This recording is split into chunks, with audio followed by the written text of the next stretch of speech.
नमस्कार, स्वागत है आपका। मैं हूं आपके साथ सुमित गुप्ता और आप देख रहे हैं राजस्थान सुपर 100। चलिए शुरू करते हैं सुपरफास्ट खबरों का सिलसिला। गहलोत सरकार ने केंद्रीय कृषि कानूनों को बाईपास करने की तैयारी कर ली है। सरकार बिल लाने पर गंभीरता से विचार कर रही है। इस मुद्दे पर मंत्रिपरिषद की बैठक में व्यापक विचार विमर्श किया गया। सीएम गहलोत ने बुधवार को वीडियो कॉन्फ्रेंसिंग के जरिए सभी जनप्रतिनिधियों से संवाद किया। इस दौरान सभी विधायक, सांसद और निकायों के जनप्रतिनिधि अपने अपने इलाकों से सीएम के साथ जुड़े और अपने विचार रखे। मुख्यमंत्री अशोक गहलोत 2 अक्टूबर को शाम 4:30 बजे अल्बर्ट हॉल पर आयोजित राज्य स्तरीय कार्यक्रम में शुरुआत करेंगे। पहले फेज में कोरोना के ज्यादा मामले वाले 11 जिलों में शुरू होगा जन आंदोलन।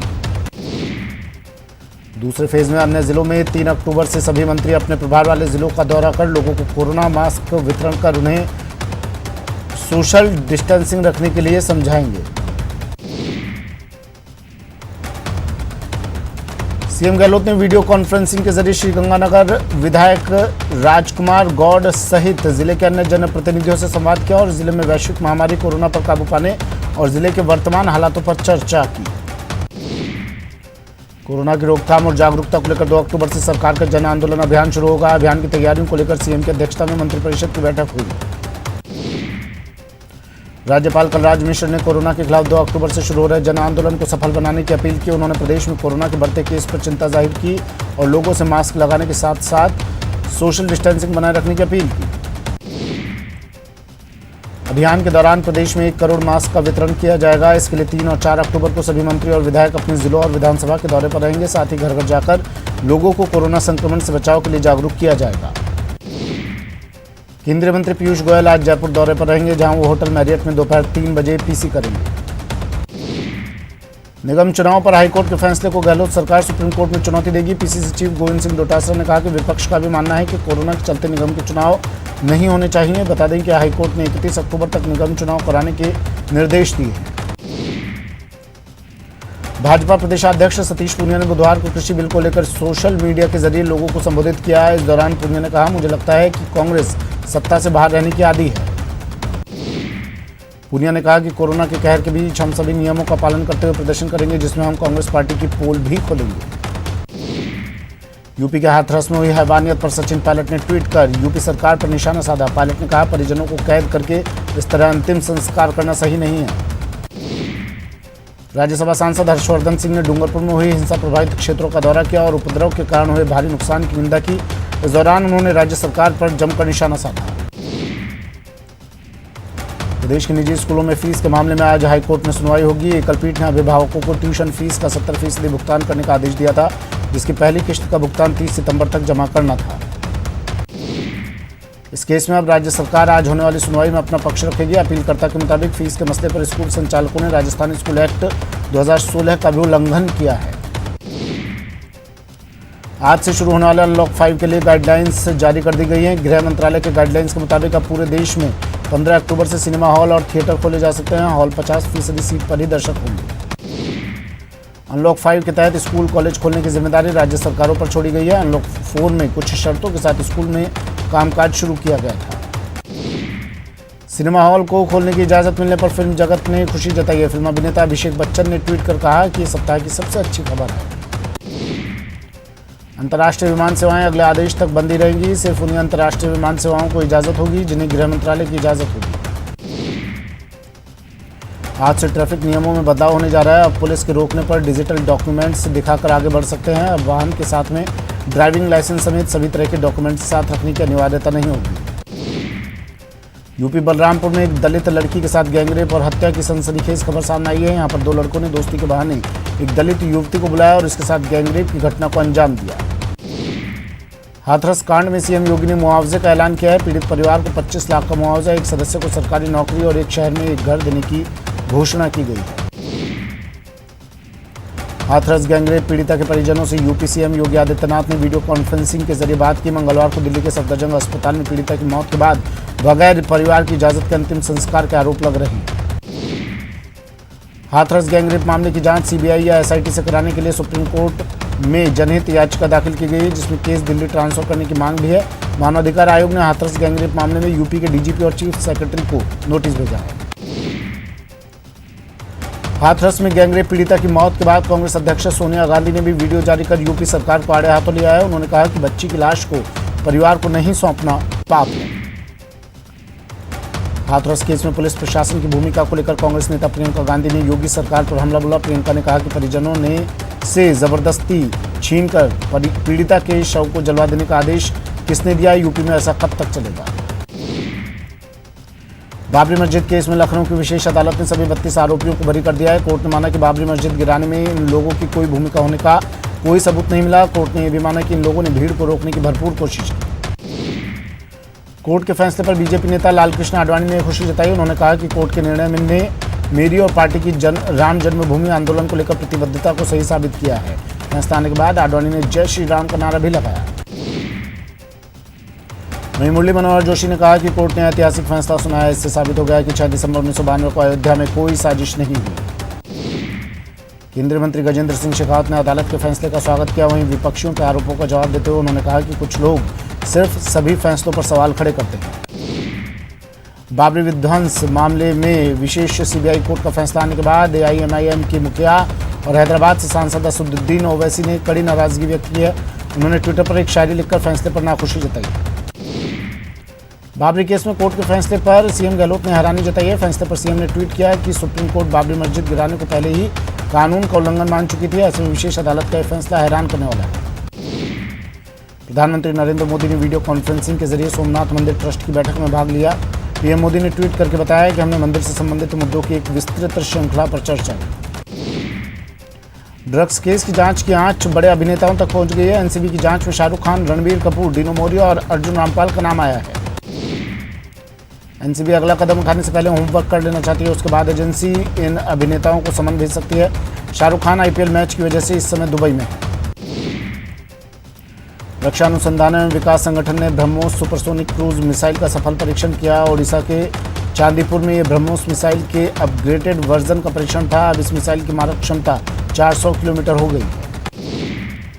अमिताभ बच्चन ने 77 साल की उम्र में एक नेक पहल करते हुए अंगदान करने का संकल्प लिया है। इस बात की जानकारी उन्होंने मंगलवार देर रात ट्वीट कर दी। उन्होंने एक फोटो भी शेयर किया। उनके कोट पर हरे रंग का रिबन लगाया है, जो कि अंगदान के संकल्प का प्रतीक है। आईपीएल के 12वें मुकाबले में कोलकाता नाइट राइडर्स ने राजस्थान रॉयल्स को 37 रनों से हरा दिया। टॉस हारकर पहले बल्लेबाजी करने उतरी कोलकाता ने पहले खेलते हुए 20 ओवर में 6 विकेट के नुकसान पर 174 रन बनाए। इसके जवाब में राजस्थान की टीम निर्धारित ओवरों में 9 विकेट के नुकसान पर 137 रन ही बना सकी। आईपीएल में आज मुंबई इंडियंस और किंग्स 11 पंजाब के बीच मुकाबला खेला जाएगा। मुंबई अब तक 3 मैचों में सिर्फ एक ही जीत हासिल कर सकी है। वहीं पंजाब ने भी अब तक 3 मैच खेले हैं, जिसमें उसे भी सिर्फ एक ही जीत हासिल हुई। प्रदेश में आज से जिला अस्पतालों के ओपीडी का समय बदल गया है। अब अस्पतालों में 2 पारी में ओपीडी का समय होगा। पहली पारी 9 बजे से दोपहर 1 बजे और दूसरी पारी शाम 4 बजे से 6 बजे तक की होगी। कोटा के जिला अस्पताल में ओपीडी का समय आज से बदल जाएगा। अब ओपीडी का समय सुबह 9 बजे से दोपहर 3 बजे तक रहेगा। छुट्टी के दिन ओपीडी का समय सुबह 9 बजे से 11 बजे तक रहेगा। उदयपुर के पन्नाधाय हॉस्पिटल के ओपीडी का समय बदला जा रहा है। आज से 30 अप्रैल 2021 तक अब चिकित्सालय के ओपीडी का समय सुबह 9 बजे से 3 बजे तक का रहेगा। कोटा में 400 मरीजों को मोबाइल ओपीडी से परामर्श दिया गया है। जिले में 8 जगहों पर शिविर लगाकर 400 मरीजों को निःशुल्क परामर्श दिया गया। कोरोना महामारी के कारण बीकानेर में इस बार स्कूलों के समय में कोई परिवर्तन नहीं होगा। इसे लेकर माध्यमिक शिक्षा निदेशक सौरभ स्वामी ने आदेश जारी कर दिए हैं। राजस्थान कर्मचारी चयन बोर्ड ने करीब 1 दर्जन भर्तियों की संभावित परीक्षा तिथि जारी कर दी है। सबसे बड़ी भर्ती पटवारी भर्ती परीक्षा के लिए बोर्ड की ओर से 10 जनवरी 2021 से 24 जनवरी 2021 तक का समय निर्धारित किया गया है। एनडब्ल्यूआर रेलवे जोन आज अपना 19वां स्थापना दिवस मना रहा है। 1 अक्टूबर 2002 को एनडब्ल्यूआर अस्तित्व में आया था। प्रदेश में 874 ग्राम पंचायत चुनाव के चौथे फेज के लिए बुधवार को नामांकन पत्र दाखिल किए गए। दाखिल नामांकन पत्रों की आज जांच होगी, जिसके बाद 10 अक्टूबर को मतदान करवाया जाएगा। श्रीगंगानगर की सूरतगढ़ सदर पुलिस ने 3 अक्टूबर को होने वाले पंचायत चुनाव को लेकर ग्रामीण क्षेत्रों में पैदल मार्च निकाला और मतदाताओं को निर्भीक होकर मतदान करने का संदेश दिया। दौसा में मतदान अधिकारियों की लापरवाही के कारण 6 बूथों पर पुनर्मतदान करवाया जाएगा। 4 अक्टूबर को इन बूथों पर फिर से वोट डाले जाएंगे। सीकर के पाटन पंचायत समिति में अजीतगढ़ में बनाई गई पंचायत समिति के विरोध में पूरे गांव में चुनाव का बहिष्कार किया गया और आज सरपंच चुनाव के नामांकन तारीख पर किसी भी उम्मीदवार ने अपना नामांकन दाखिल नहीं किया। देश में कोरोना की रफ्तार बेकाबू होती जा रही है। पिछले 24 घंटे में देश भर में 80,000 से ज़्यादा नए केस सामने आए हैं, जिसके बाद मरीजों का कुल आंकड़ा 62,23,000 के पार जा पहुंचा है। कोरोना से पिछले 24 घंटे में 1,178 लोगों की मौत हो गई। इस तरह इस बीमारी से अब तक 97,529 लोगों की जान जा चुकी है। पिछले 24 घंटों में 86,000 से ज़्यादा मरीज ठीक भी हुए हैं, जिसके बाद ठीक हुए मरीजों का आंकड़ा 51,84,634 हो गया है। मरुधरा में कोरोना का आंकड़ा तेजी से बढ़ रहा है। मरुधरा में बीते 24 घंटे में 2,173 नए केस आए, जिसके बाद प्रदेश में संक्रमितों का आंकड़ा 1,35,000 के पार हो गया है। मरुधरा में 24 घंटे में कोरोना से 15 लोगों की मौत हो गई। इसके साथ ही प्रदेश में कोरोना से मरने वालों का आंकड़ा 1,486 तक जा पहुंचा है। प्रदेश में कोरोना लगातार पांव पसारता जा रहा है। इसी को ध्यान में रखते हुए नो मास्क नो एंट्री अभियान शुरू किया गया है। बुधवार दौसा में भी कलेक्टर पीयूष सामरिया ने नो मास्क नो एंट्री के पोस्टर का विमोचन किया। कोरोना जागरूकता को लेकर छात्र संगठन NSUI ने बुधवार को अजमेर में no mask no entry poster कार्यक्रम की शुरुआत की। भीलवाड़ा में 2 अक्टूबर को होने वाले कोविड-19 जागरूकता अभियान को लेकर जिला कलेक्टर ने कई संगठनों के साथ सभागार में बैठक ली, जिसमें उन्होंने सभी को अभियान में सहयोग करने की अपील करते हुए लोगों को मास्क और सोशल डिस्टेंसिंग की पालना करवाने के निर्देश दिए। कोटा में मौसमी बीमारी की रोकथाम गतिविधियां भी जारी है। बुधवार को विभाग की 455 टीमों ने 8,684 घरों का सर्वे किया। कोटा में बुधवार को 2 लोगों ने प्लाज्मा डोनेट कर मिसाल कायम की। जिले में अब 205 लोग प्लाज्मा का डोनेशन कर चुके हैं। श्रीगंगानगर में कोरोना के 58 नए केस सामने आए। जिले में अब कोरोना के केस 1,476 हो गए। कोटा में बुजुर्ग डॉक्टर दंपत्ति ने कोरोना को मात दे दी है। अस्पताल से डिस्चार्ज होने पर दोनों को फूलों से स्वागत किया गया। 12 में 2 नाबालिग लड़कियों के साथ गैंगरेप का मामला सामने आया है। हालांकि पुलिस हेडक्वार्टर ने बयान जारी कर दुष्कर्म के आरोपों का खंडन किया है। पुलिस का दावा है कि दोनों बालिकाओं ने अपने 164 के बयानों में स्पष्ट किया है कि उनके साथ रेप नहीं हुआ। दोनों बालिकाओं की मेडिकल जांच करवाई गई, जिसमें रेप की पुष्टि नहीं हुई। 3 विदेशी युवतियों के साथ दुष्कर्म के आरोपी को मुंबई से गिरफ्तार कर पुलिस जयपुर लेकर आई। आरोपी के खिलाफ सदर थाना और विधायकपुरी थाने में मुकदमा दर्ज दुष्कर्म का केस दर्ज किया गया था, जिसके बाद पुलिस ने त्वरित कार्रवाई की गई और मुंबई से बंगाली बाबा को धर दबोचा। कोटा ग्रामीण पुलिस और DST की टीम ने 25 लाख रुपए के अवैध शराब के साथ एक शराब तस्कर को गिरफ्तार किया है। बताया जा रहा है कि हरियाणा में बनी ये शराब मिनी ट्रक में भरकर लाई जा रही है। जोधपुर पुलिस ने IPL मैच पर चल रहे सट्टेबाजी का भंडाफोड़ किया और एक सटोरी को गिरफ्तार किया। पुलिस ने 38 लाख का सट्टा पकड़ा और LED टीवी 6 मोबाइल के साथ 21,000 रुपए जब्त किए। अलवर के भिवाड़ी में बदमाशों ने एक महिला के गले से चैन तोड़कर फरार हो गए। घटना CCTV में कैद हो गई। अलवर पुलिस ने अवैध शराब के खिलाफ कार्रवाई करते हुए एक टेम्पो को जब्त किया है, जिसमें 40 कार्टून शराब के साथ 3 तस्करों को गिरफ्तार किया गया। कोटा में प्रॉपर्टी विवाद में गिरफ्तार मां बेटी को कोर्ट में पेश किया गया, जहां से कोर्ट ने सभी को जेल भेज दिया। टोंक में बजरी माफिया के खिलाफ कार्रवाई करते हुए पुलिस ने 3 आरोपियों को गिरफ्तार किया है। आरोपियों ने दूसरे पक्ष पर हमला कर दिया था। अजमेर के मसूदा में अतिक्रमण हटाने गई टीम के सामने ग्रामीण भिड़ गए, जिसमें दोनों पक्षों में जमकर पत्थरबाजी हुई, जिसमें 2 युवतियां घायल हो गई। भरतपुर में एक पुलिसकर्मी की अचानक तबीयत बिगड़ गई, जहां परिजनों ने तुरंत उसे भरतपुर के RBM अस्पताल में भर्ती करवाया, जहां परिजनों ने अपने स्तर पर ऑक्सीजन सिलेंडर का बंदोबस्त किया, लेकिन इस दौरान उसकी मौत हो चुकी थी, जिसके बाद गुस्साए परिजनों ने अस्पताल में जमकर हंगामा किया। हाथरस की घटना के विरोध में आज जयपुर नगर निगम के सफाई कर्मचारी हड़ताल पर रहेंगे। इस दौरान संयुक्त वाल्मीकि और सफाई श्रमिक संघ ने CM और राज्यपाल के नाम ज्ञापन भेजेंगे। उत्तर प्रदेश के हाथरस में युवती की गैंगरेप और हत्या के मामले में सफाई कर्मियों ने आरोपियों को फांसी की सजा की मांग को लेकर श्रीगंगानगर नगर परिषद क्षेत्र में 1 दिन का सांकेतिक सफाई कार्य बहिष्कार किया। चूरू के रतननगर में विवाहिता की हत्या के विरोध में लोगों ने शव के साथ थाने के बाहर प्रदर्शन किया। लोगों ने आरोपी को गिरफ्तार करने की मांग की। उत्तर प्रदेश के हाथरस जिले में सामूहिक दुष्कर्म के बाद हुई मौत को लेकर सवाई माधोपुर में भीम आर्मी के कार्यकर्ताओं ने जमकर प्रदर्शन किया और राष्ट्रपति के नाम जिला कलेक्टर को ज्ञापन सौंपा। हाथरस दुष्कर्म पीड़िता के हत्यारों को सख्त सजा की मांग को लेकर करौली में विभिन्न संगठनों ने कैंडल मार्च निकाला और आरोपियों को फांसी देने की मांग की।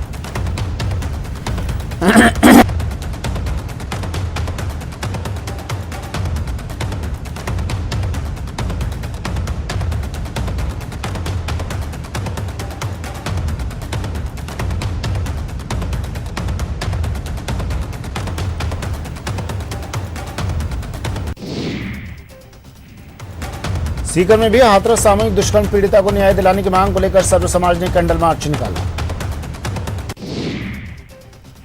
कोटा में हाथरस में दलित किशोरी के साथ हुए गैंगरेप के मामले को लेकर अखिल भारतीय कांग्रेस कमेटी अनुसूचित जाति की ओर से नारेबाजी की और रैली निकालकर प्रदर्शन किया गया।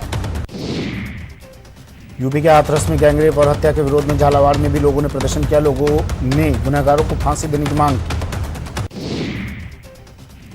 यूपी के हाथरस में गैंगरेप और हत्या को लेकर देश भर में गुस्सा है। अजमेर में महिला कांग्रेस पदाधिकारियों ने पीएम मोदी के नाम कलेक्टर को ज्ञापन सौंपकर बिगड़ती कानून व्यवस्था को लेकर योगी सरकार को बर्खास्त करने की मांग की। चूरू के सुजानगढ़ में सैकड़ों लोगों ने उपखंड कार्यालय तक रैली निकालकर प्रदर्शन किया और यूपी के हाथरस में हुए गैंगरेप कांड के आरोपियों को फांसी की सजा दी जाने की मांग की। सीकर में मानदेय बढ़ाने की मांग को लेकर आशा कार्यकर्ताओं ने उप निदेशक महिला बाल विकास को ज्ञापन दिया। श्रीगंगानगर में उपसभापति कक्ष को लेकर पार्षदों ने विरोध प्रदर्शन किया। पार्षदों की मांग है कि उपसभापति से चैम्बर वापस लिया जाए। सीकर जिला सूचना केंद्र में कोरोना को लेकर चल रही जन जागरूकता प्रदर्शनी की अवधि को बढ़ा दिया गया है। अब सुबह 10 बजे से शाम 5 बजे तक सूचना केंद्र सभागार में प्रदर्शनी नियमित जारी रहेगी। गौ संरक्षण के लिए मिली राशि को आपदा प्रबंधन के काम में लेने का विरोध शुरू हो गया है। उदयपुर में वीएचपी के पदाधिकारियों ने सरकार के इस फैसले पर आपत्ति जताई। वेतन कटौती मामले में हाईकोर्ट से स्टे मिलने के बाद राजस्थान राज्य मंत्रालय कर्मचारी महासंघ ने अजमेर कलेक्टर को सीएम के नाम ज्ञापन सौंपा। श्रीगंगानगर में बीजेपी कार्यकर्ताओं ने जिला प्रशासन को मुख्यमंत्री के नाम ज्ञापन सौंपा। ज्ञापन में धान मंडियों में वसूले जा रहे मंडी टैक्स को तुरंत प्रभाव से हटाने की मांग की है।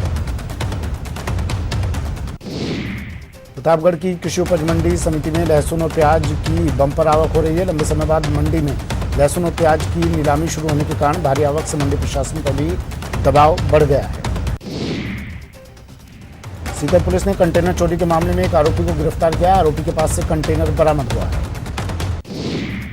कोटा पुलिस ने सट्टे के खिलाफ कार्रवाई करते हुए 2 आरोपियों को गिरफ्तार किया। आरोपियों के पास से 5,120 रुपये बरामद हुए। श्रीगंगानगर में ओवरलोड वाहन सड़क पर लगातार दौड़ रहे हैं, लेकिन प्रशासन इसके खिलाफ कोई कार्रवाई नहीं कर रहा है। भरतपुर में राष्ट्रीय पोषण अभियान के तहत विभिन्न प्रतियोगिताओं में भाग लेने वाले प्रतिभागियों का सम्मान समारोह आयोजित किया गया। श्रीगंगानगर में महिला पतंजलि योग सेवा समिति ने एक अनूठी पहल की है। इस पहल के तहत ऑनलाइन योग प्रशिक्षण शिविर का आयोजन किया गया। कोरोना काल में उदयपुर नगर निगम की आय में कमी हुई है। ऐसे में अब विभाग निगम ने अनावश्यक खर्चों में कटौती करने का निर्णय लिया है। विभिन्न मदों में आय पर्याप्त नहीं होने पर अब समिति अध्यक्ष और निगम अधिकारियों से जवाब मांगा जाएगा। समायोजित शिक्षाकर्मी संघ ने राज्य सरकार पर हाईकोर्ट के निर्देशों का पालन नहीं करने का आरोप लगाया है। अजमेर में संघ के प्रदेश अध्यक्ष ने आरोप लगाया कि राज्य सरकार ने अभी तक पेंशन शुरू नहीं की है। राजस्थान समायोजित शिक्षाकर्मी संघ ने सरकार पर दोहरी नीति अपनाने का आरोप लगाया। उदयपुर में प्रेस कॉन्फ्रेंस में संघ के पदाधिकारियों ने कहा कि सरकार सुप्रीम कोर्ट के फैसले की अनदेखी कर रही है। भरतपुर के मोरी चारबाग के राजकीय नेत्र चिकित्सालय के पास गंदगी का ढेर पड़ा रहता है। आंखों का इलाज कराने आने वाले मरीजों को पूरी तरह से संक्रमण का खतरा बना रहता है।